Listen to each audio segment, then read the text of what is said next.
Okay, so in this video, what I really want to do is take an in-depth look at some alternative strategies to just plain vanilla indexing. And that could be indexing prior to retirement in different types of stock index funds. And it could be indexing in a more balanced exposure in retirement while you're taking money out. But the purpose of this video isn't to make the hero or the villain out of indexing. It's solely to say that a lot of the rhetoric that you hear, not only online, but also from a lot of advisors these days, a lot of the rhetoric that you hear around indexing being the only legitimate way of doing things is misguided. And I want to talk a little bit about where that comes from. So if you watch the video, I'm going to talk about indexing. What are index funds? What are they good at? What are they poor at? What are some alternatives, tactical models, a concept called return stacking that a couple of investment managers have introduced recently. And then I want to talk a little bit about why some financial advisors maybe talk about and use index portfolios the way they do. And at the end of the video, I'm going to discuss kind of what comes into play there and maybe why some people have a predilection towards that type of investment strategy as a financial advisor. So to begin with, what is an index fund and what is index investing? A lot of people refer to it differently. You see a lot of videos online, mutual funds, index funds, ETFs. In a lot of instances, those are all the same thing, right? You can have a fund that invests in an index, whether it's a mutual fund or an ETF. And in fact, it's very common. So for example, Vanguard has an S&P 500 index fund and an S&P 500 index ETF. The way that the actual investment works is a little bit different. An ETF can be bought on an exchange like a stock intraday, whereas a mutual fund can only be bought end of day. And there are some differences mechanically, but what you'll see from a performance perspective is more or less the same out of those two strategies. They're going to hold the exact same stocks. The same is really true of their other strategies that have a mutual fund or an ETF wrapper. So all you need to know about an index fund is that there are indexes that track specific asset classes, be they stocks or bonds or currencies or commodities. And the funds themselves are designed to track minus investment costs, what those indexes do. So what do indexes do incredibly well and index funds do incredibly well? Well, number one, at this stage in the game, there's been so much competition that they track their indexes extremely well, but they also track it extremely cheaply, and they do so in a way that's very tax efficient. So if you watch any of the courses on my site, what you'll see is that tax efficiency in taxable accounts is a pretty important thing.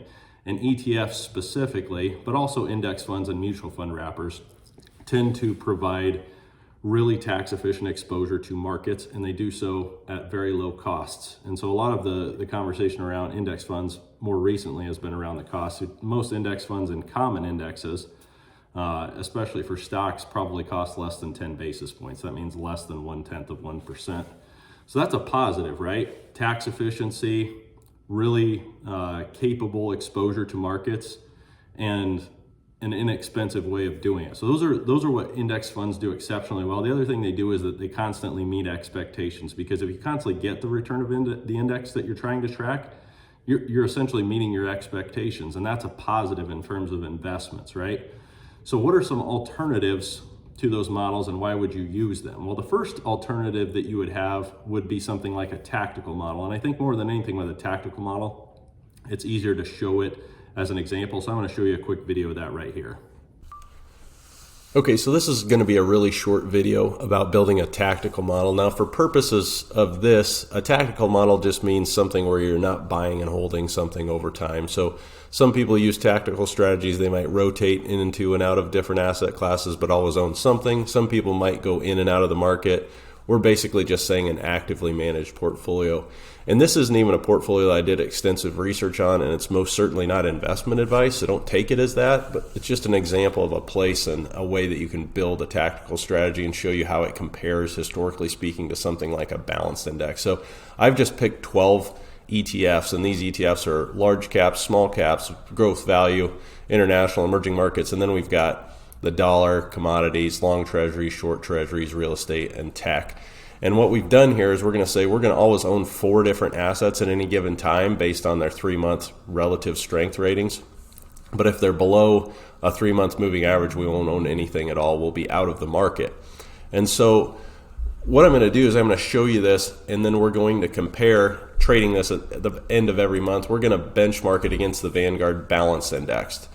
And it's going to be limited by the amount of history each fund has. But if you look at January 2008 to April 2023, a 15-year period encompassing a lot of different market types, here's what you're going to see. The model that we built up over that time frame, about 12% a year with a max drawdown of only about 18%, which is pretty darn good when you think about it, versus the Vanguard Balance Index, which had a return just under 7% a year and a max drawdown over 31%.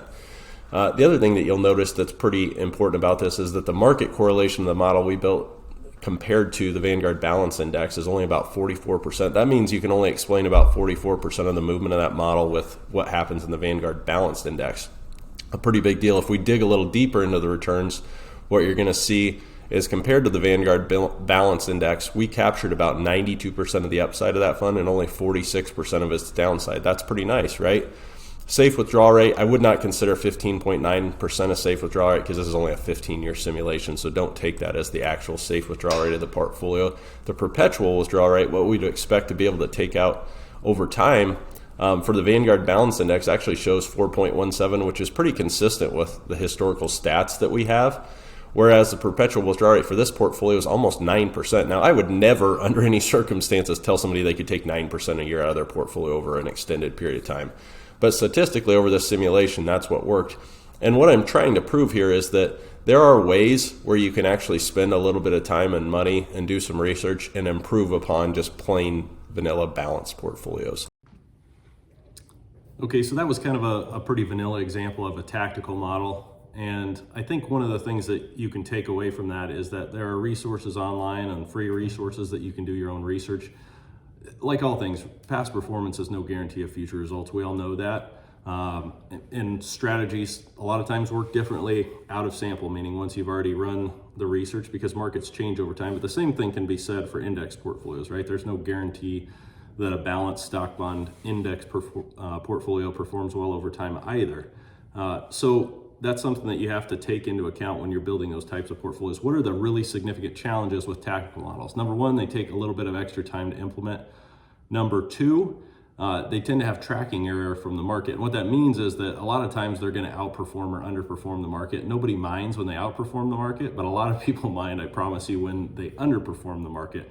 And so if you're in a situation where you got a tactical model and you're doing it yourself, you have to be wary of the kind of biases that you carry and the level of, I guess, mental fortitude you have to go through those periods of underperformance and stick with it. And really the reason why professional managers tend to do better with tactical models is because they have a lot of experience and they have a lot of historical data and context to be able to have faith in those models. Sometimes it's harder for the layperson to do that. So tracking error and being able to stick to it is a really significant problem with tactical models. So what's the other type of model that we discussed that's maybe an alternative? Return stacked model. So return stacked models is a concept that Rodrigo Gordillo and Corey Hofstein and Adam Butler came up with. And I'll show you a picture of the paper here, and then I'll go through some of the finer points. But there is a more in-depth class on it inside of my website. But the basic concept is that you take a really vanilla balanced portfolio like a 60-40 stock bond portfolio, and you use some leverage to get more than $1 of exposure per $1 invested. And what that means is if you can get 50% leverage, which you can do through funds like NTSX, for example, you can get exposure to all of the returns of a 60-40 model and not have to use 100% of your money. And when you do that, that frees up some of your money to be able to invest it into alternative asset classes. Now in their paper, most commonly, they showed a plain vanilla bond index being used to stack on top of the regular 60-40. And later on, they showed kind of a global macro combined with a managed futures model. Typically, what I've done in my own practice is used just managed futures as an overlay. And the reason for that is pretty simple. Number one, managed futures provide extremely solid diversifying exposure from regular stock and bond portfolios. Number two, they provide a lot of access to a lot of different asset classes, and they provide long short access. That means that they can bet for or against currencies or commodities or stocks or bonds. And that helps you when the macro environment is difficult. The challenge, especially with managed futures, the returns tend to be pretty lumpy. And that can be a challenge for people to stick with as well, just like it is with tactical models. But I'm going to show you not a return stacked model, but I'm just going to show you what adding a plain managed futures portfolio can do as far as a retiree when you're taking out money, what that additional diversification exposure can do for you. Okay, so we're going to try to make this example as short and simple as possible. And like other parts of this video, this is absolutely not investment advice, and this isn't even a portfolio I would build specifically.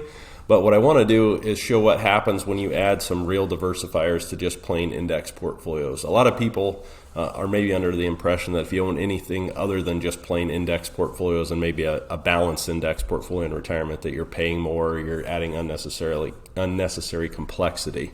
And so what I'm going to do here is I'm going to show two separate portfolios. And the first one's just going to be a straight balance index portfolio, and the second one's going to be the same thing, but we're going to add some managed futures to that portfolio and remove some of the bond side just to show you how that impacts historical outcomes. This is a Monte Carlo simulation, so it's basically taking the portfolio through a multitude, I believe 1,000 different simulations to see how it acts in different environments. If you watch the rest of my videos, you'll understand that timing luck makes a big difference, and so we simulate the worst year first, as though if you get into retirement and you actually get poor returns, how does that impact your long-term outcomes? And I'm going to show two different examples here. Again, this isn't an example of a return stack portfolio either. This is just showing how adding what I would call a real diversifier impacts long-term outcomes. So we're going to start out and we're going to put 40% in AGG, which is just an aggregate bond fund, and 60% VTI, which is a total stock index. So essentially a 60-40 balanced portfolio. Now, if I run this simulation, what you're going to see here is at a 5% withdrawal rate. So starting with $1 million and taking $50,000 a year out and adjusting for inflation, you're going to see that 58% of portfolios survive this simulation. That means almost 42% of the time you actually would have had to make adjustments to your retirement income if you used a straight balance index portfolio. If you look a little bit deeper into the statistics, what you'll see is that the chance that you suffered a greater than 40% drawdown in your capital, including the money you were taking out, is actually over 55%. So it's pretty significant. A lot of people understand the 4% rule and where it came from, that historically speaking, portfolios like this, more specifically a 50-50 portfolio, but you don't tend to see people who have to make any adjustments when they start at 4%, but what if you want to start at 5, or what if you want to start with 6? So that'll show you what a 60-40 balanced, very plain vanilla index looks like. But what if we change that and we only put 15% in the bond fund and we put a quarter of the portfolio into managed futures and run the same simulation? Again, this is not advice, and no, I would not build that portfolio. I'm just doing this to illustrate a point of what diversification does. If I run that same simulation here, almost 88% of portfolios survive that simulation, a pretty dramatic improvement over what we just saw. And this was with kind of what I would call a blindly dumb portfolio, just adding one diversifier to it. And the other thing you're going to see here is the chances that you lose greater than 40%, including your withdrawals, is only 21% now. Pretty huge improvement. But one of the interesting things as you look at the actual assets here, the expected annual return because of this time frame was really poor for bond funds. So we only expect less than 2% return here. But the managed futures strategy is still, the expected return is less than 3%, which isn't even that good. And the volatility is 2.5 times what the bond fund is. But the real difference is right here, and that's that the managed futures strategy actually has a negative correlation, meaning it doesn't move in alignment with bonds and stocks, and so it adds a real diversification benefit. The returns on those funds tend to be pretty lumpy, but they're also agnostic as far as what direction the market's going, and they're agnostic as far as what assets they hold, and that makes them an important diversifier. All right, so hopefully that at least illustrated to you the benefits of adding a little bit of extra diversification. To kind of add on to that, as far as maybe quoting some of what the authors of the idea of return stacking have said in their own paper. One of the things they said, I'm going to read this quote: "There's no denying that the proposed return stacking solution described above requires the use of leverage, and that leverage is often thought of by many as inviting disaster. Indeed, excessive concentrated leverage may do just that. However, prudent, professionally managed leverage introduced to accommodate economically diversifying exposures may have precisely the opposite effect."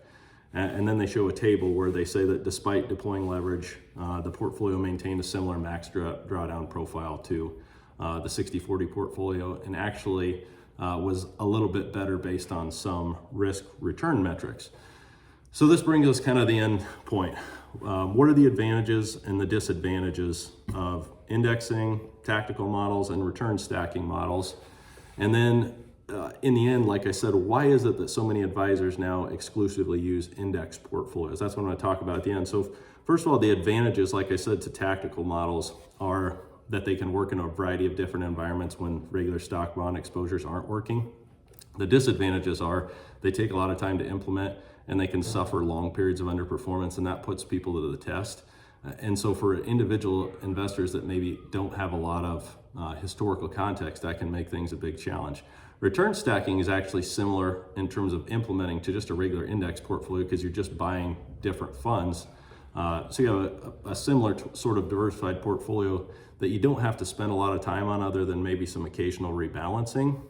But the challenges are similar to that of a tactical strategy, which is the stacked portion of the portfolio. So in our case, we're going to say the managed futures funds, they occasionally suffer long periods of underperformance. So when they do that, that puts people to test. On top of that, the exposures are more expensive.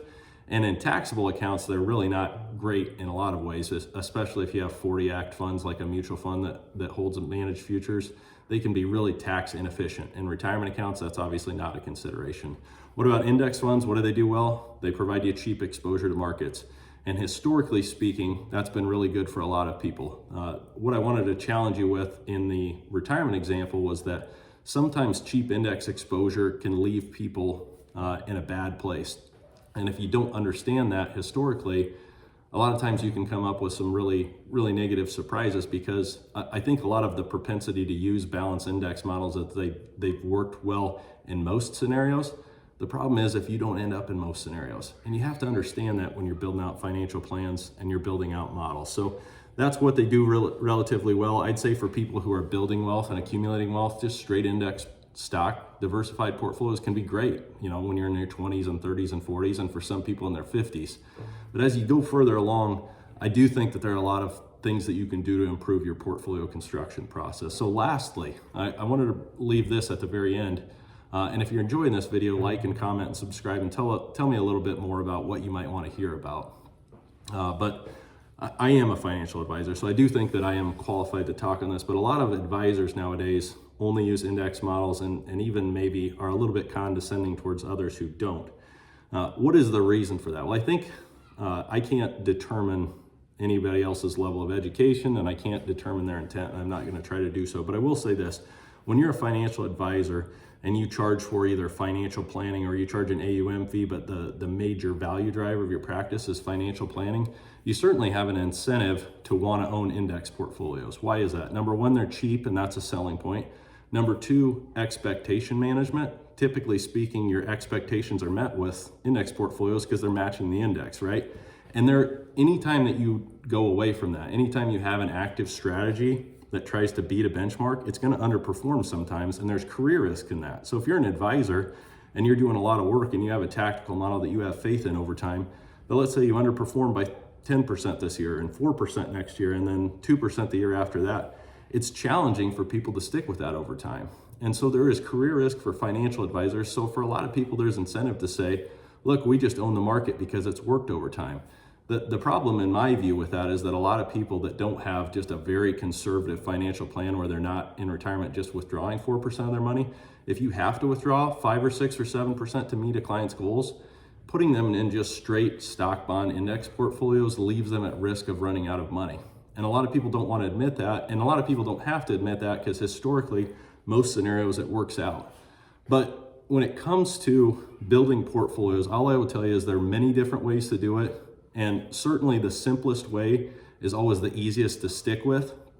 And it's always going to work in a large number of time periods. But there are time periods where it won't. And the idea that anything that isn't just a 0.02% expense ratio for a portfolio, the idea that there's some sort of scam involved in that, or advisors are trying to jam expenses down your throat, it's just not rooted in reality. And people that have maybe a little bit more educated view of what the investment management space looks like maybe understand that there are alternatives, and a lot of those are actually better than what you get in straight index portfolios for certain situations. So something to think about. Like I said, like, comment, subscribe if this was helpful to you, and if it's not, I apologize. I'll try to do better next time.